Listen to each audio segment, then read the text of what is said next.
گرفتگی هست ها؟ تشکر توفای هر دو این پهلوان.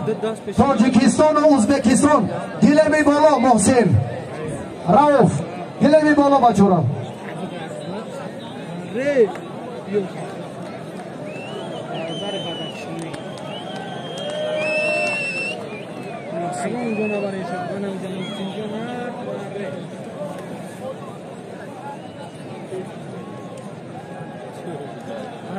رقابت هر دو پهلوان برای تلفن موبیلی است. یک قالین دیگر هم بالای اون زم. یاکوب جان باقیوف از ونج، هوتنبک شهر دوشنبه، رفیق سردار برای غمخوری شایستتان جهانی سپاس.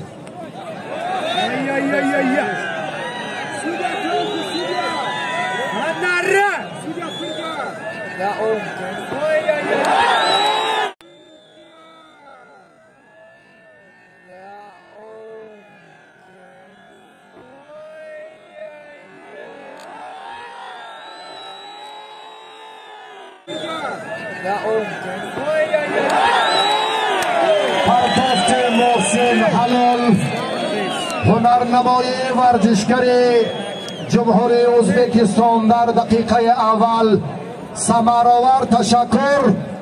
خوش آمدید به تاجیکستان همیشه بهار در این جشن با شکوه ناحیه خاولینگ.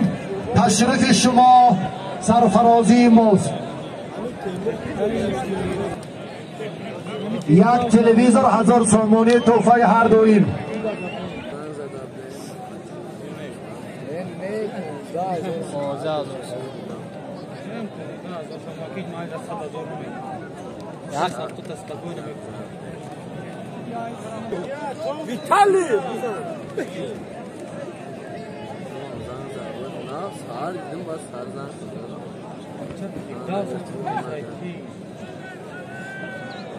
ویتالی با پهلوان تاجیکستان دادخان هنرنمایشان نتیجه بخش نشد، مساوی.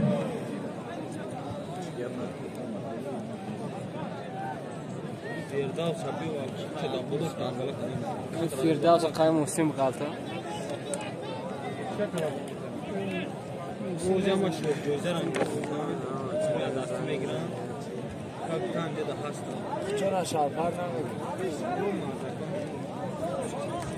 با گلمی بالا توجه میکنیم که عادل، محسن، خورشید، تیمور رحیم و پهلوانان تاجیکستان شما بیاید نزدیکتر بیاید. مکافات های عالی و ارزنده را حال ما نو شروع میکنیم.